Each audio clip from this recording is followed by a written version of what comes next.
ولا تحسبن الله يغفل ساعة ولا أن ما تخفيه عنه يغيب. لهونا لعمر الله حتى تتابعت ذنوب على آثارهن ذنوب. فيا ليت أن الله يغفر ما مضى ويأذن في توباتنا فنتوب. منهج التائبين، هذا هو عنوان برنامجنا الجديد بصحبتكم. نتحدث فيه عن التوبة وعن شروطها وعن أركانها وعن الذنوب وكيف يتوب الإنسان إلى ربه. يسعدنا في هذه الحلقات أن يكون ضيفنا الدائم فيها فضيلة شيخنا الدكتور محمد راتب النابلسي. السلام عليكم سيدي. عليكم السلام ورحمة الله وبركاته. نتشرف بكم سيدي في هذه الحلقات الطيبة مع إخواننا المشاهدين، جزاكم الله خيرا. سيدي، لو بدأنا بمنهج التائبين من بدايته، من الذنب. لماذا يقع الإنسان في الذنوب؟ ألم يكن من الممكن أن يكون كالملائكة، والملائكة لا يعصون الله ما أمرهم ويفعلون ما يؤمرون؟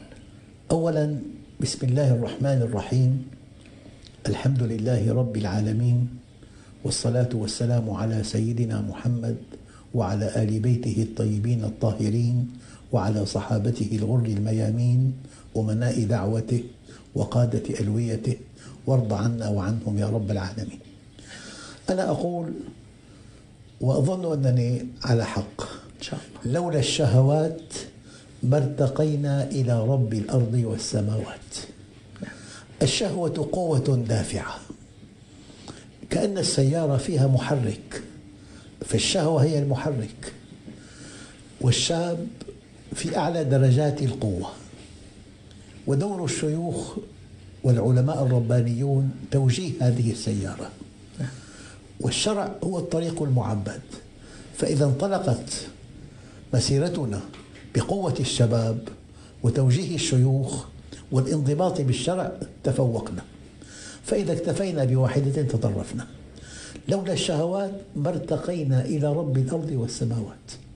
فالشهوة حيادية، يعني تقريبا الشهوة لو رمزنا لها ب180 درجة، سمح الله لنا ب110 مباحة، وفي 80% أو 70% محرمة. فالبطولة أن نتحرك بدافع من شهواتنا وفق المساحة التي سمحت لنا بها.